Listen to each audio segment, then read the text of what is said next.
Hi, class. This is Dr. Schulman, and I'm going to be doing the curriculum introduction so I can tell you a little bit more about it and just give you some basic facts about curriculum that I think will be really useful for you for moving forward. So I'm going to share my screen and let's get into it. So if you look into your course, you will see that in modules,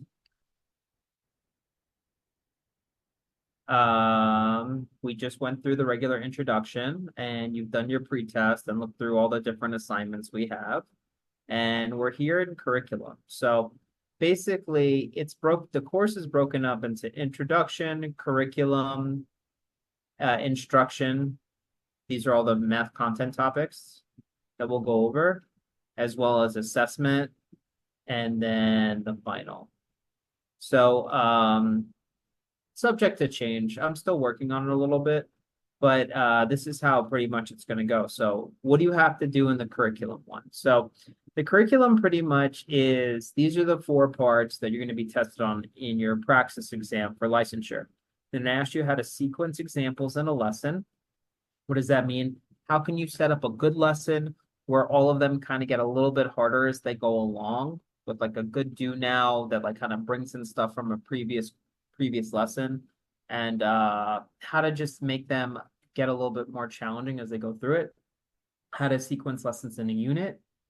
So in your curriculum, how do you make sure that you're gradually increasing, or if you're using the spiral technique or the different strand techniques, or just how you can make sure all your lessons go in a valid order. The other thing that we'll cover is strategies for misconceptions. The more you teach mathematics, the more you'll realize that people always seem to make the same mistakes. And you'll know like kind of where the hard parts are, where the trickiest parts are, and how can you plan for those and address those with students. And then there's going to be making connections. The best thing about mathematics is you can make the formulas or the examples be whatever you want. Like that's the best part about it. You can make it about sports, you can make it about food, you can make it about movies, you can do whatever you want with it, which is really nice.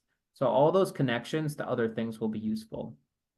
Okay, after you've done these, after you've watched these videos, it's your turn, right? So you're gonna watch a couple of videos, and then the first assignment you have to do is on lesson planning. So this one is where you get to actually take this knowledge and create your own mathematics lesson. And then you can either audio record it or video record it of you actually teaching it. So it'll give me a chance to give you some really good feedback on your teaching and for you to reflect on the experience because you're going to get to watch yourself do it, which is kind of nice. After that, you get your choice. So most of the stuff is going to be choice based. I never want to just what works for some people doesn't work for everybody. So for curriculum, I think these were like some really important things for building your curriculum. So your choices are art, enhancement, integration, if you really like working with the arts, the chronological mathematics assessment. So this is my way of teaching curriculum for mathematics. So it involves history and like hands-on stuff, stuff about just curriculum creation. And I'm actually show you pieces of this one now. If you want to have your curriculum based on helping English language learners, the interdisciplinary math assessment is just pulling in from other parts. So it's like building science in, building tech in, uh, putting all of those pieces together. The discourse assessment is how can you get your students talking more in your classroom? How can you build a lessons, and how can you set up places where students actually are talking to one another? Media and social media is how can you bring in different forms of media like newspaper articles, magazines, blog posts, things like that, or social media to help your students.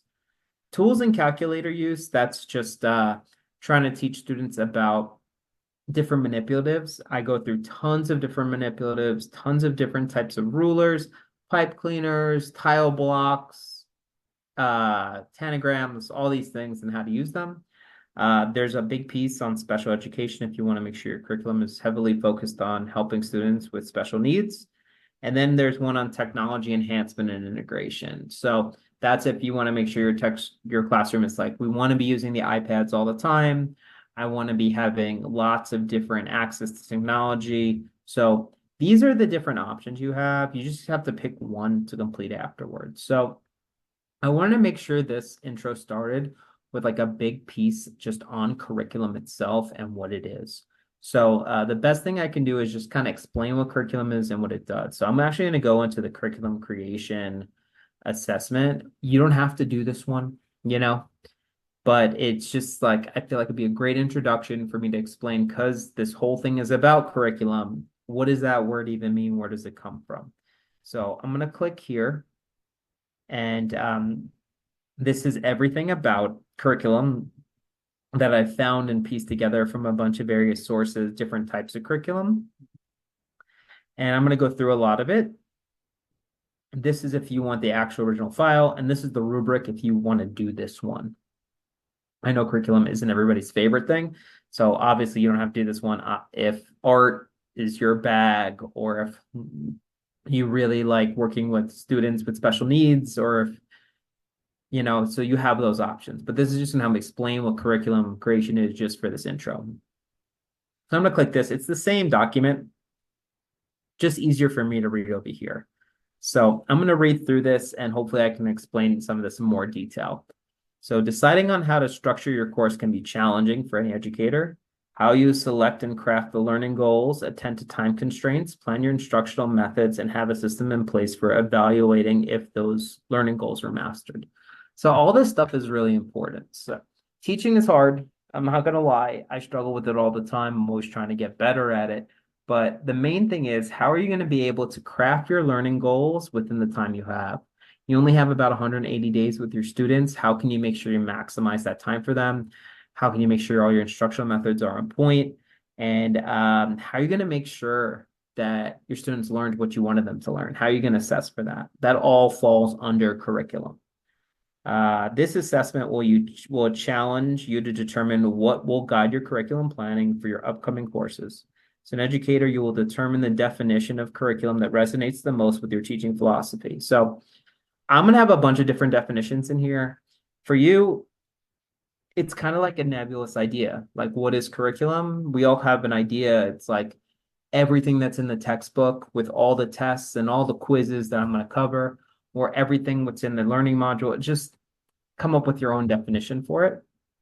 And after determining this, you will select the design of the curriculum that you would employ when devising the learning objectives and creating your coursework. So for all the pieces here that we're going to be covering, you get to not only, if you want to do this assessment, but this kind of what I'm talking about, it's like what definition makes the most sense to you, and what would be the exact strategy you would use when building your curriculum. And finally, you're going to select a curriculum planning approach that you would employ for your coursework. So the main thing is, what is curriculum? So what is your curriculum is really important.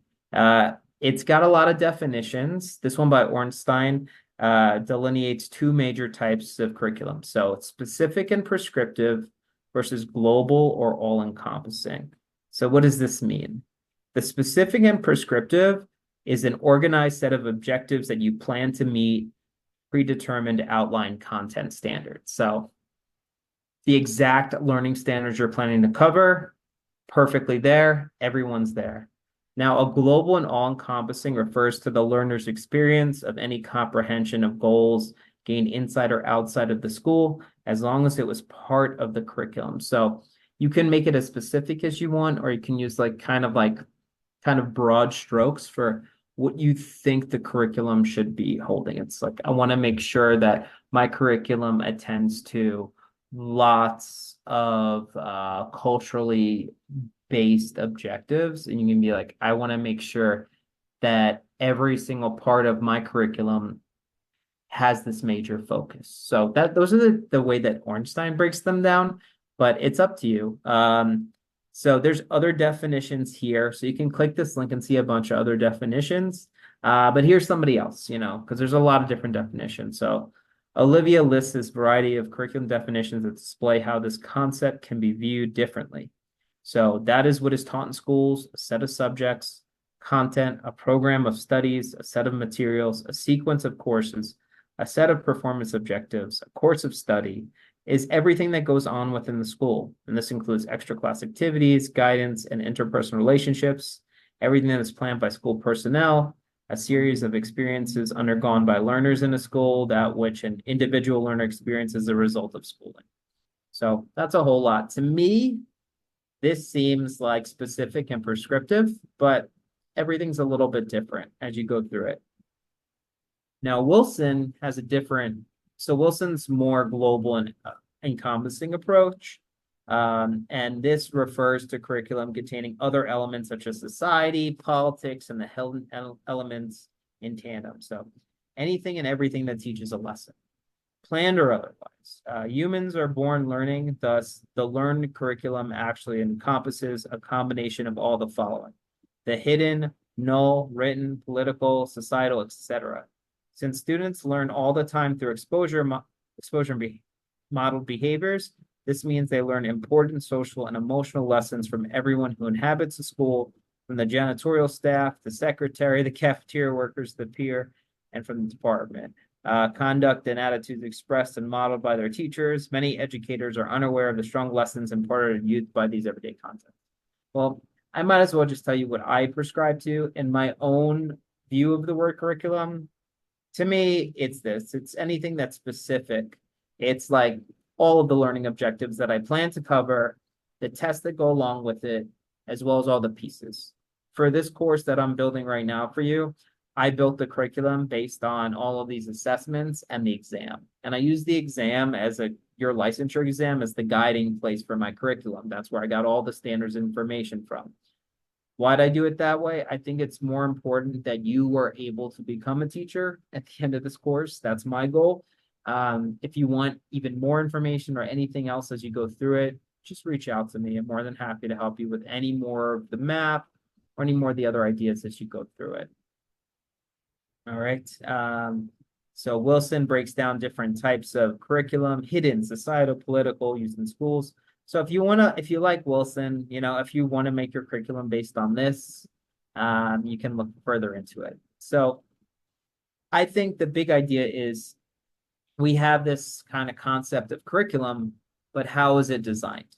So there's a few different types of design techniques and planning techniques.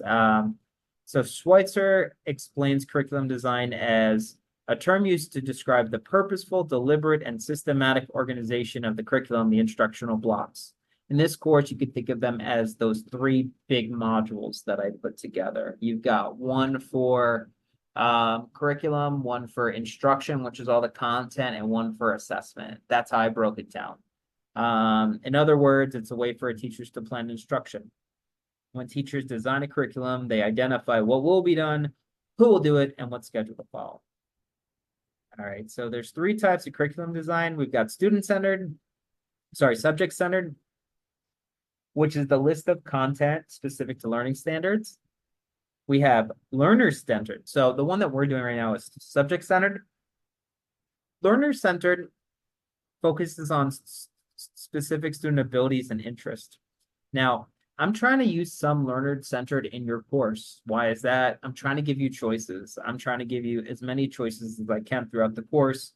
You get to do 2 assignments out of a whole group that you want, which I thought was great. And then you can do extra credit assignments if you want to do more. There's tons of opportunities to kind of pick your own lane for how the course is going to go.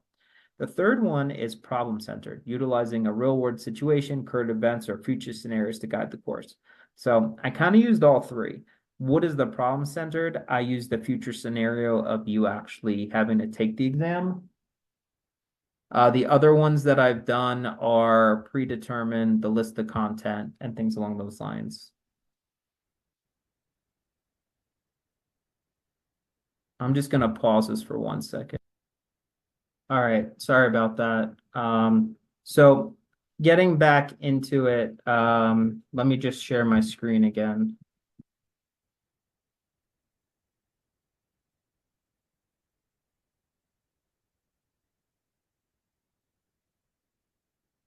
Okay. So the types are subject-centered, learner-centered, and problem-centered. If you want more information, I've got another link here. And then there's emerging curriculum design. And these are specific types of student-centered curriculum that adapts to students' needs in a variety of novel approaches, because there's a million ways to do it. The more you teach, the more you realize that these are all just different ways to like, they're all just different ways. There's no like one specific way to teach. You have to pick your own strategy, your own philosophy, especially when you're trying to design what you're going to be going through in the course. So this is like kind of the big piece. This is probably what they'll ask you about when you face your licensure exam. They're usually for curriculum, they're usually going to ask you like these ideas. So we got backwards planning, and backwards planning is kind of like how I usually do it. And you can read through this if you like, but basically I always start with like the final, like in my case, it was like, what test do you have to pass? And I'm building everything based off of that test. And I'm trying to build in what I think you need to know your first day in the classroom. So that's why you have all those other options. So like everything in here is just built for you to not only pass the test, but be confident your first day in the classroom. So those are my desired results. I made a bunch of rubrics to figure out how I think you should do the best. And then I plan the kind of learning experience that I'd like you to do.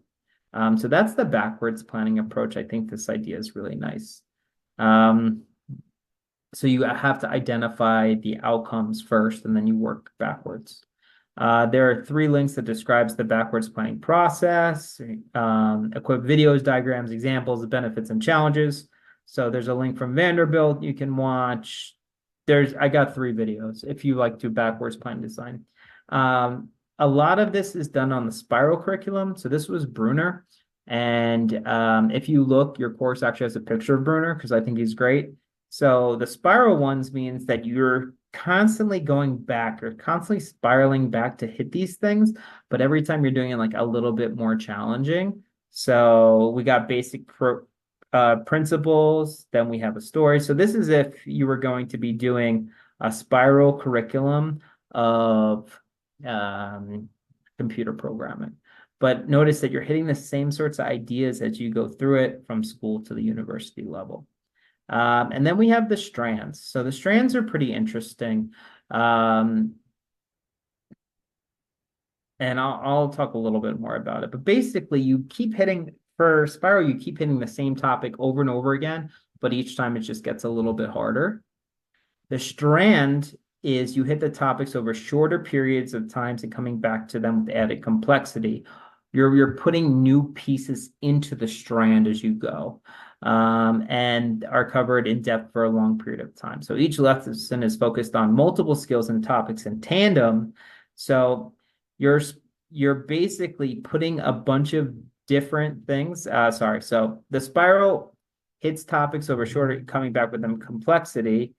Now that's different so these are covered. So the strand means you cover topics in a long period of time, and each lesson is focused on multiple skills. So the spiral means shorter, but you keep hitting them over and over again at like different times in their career. And this is why students learn fractions and exponents like 8 times throughout their learning career, but every time they learn it, they make it a little bit harder.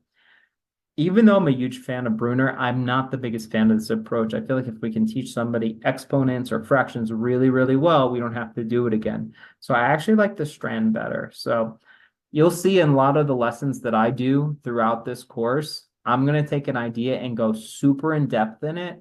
So, and you'll see that it pulls in different pieces like of history, of arts, of experimentation. Like it's going to pull in all these pieces. So you get a really in-depth view of fractions or whatever it is, or exponents. So then you don't have to teach it again. So I actually like the strand method a lot. I've been looking through it. So that's a really good breakdown for curriculum in general and just your the first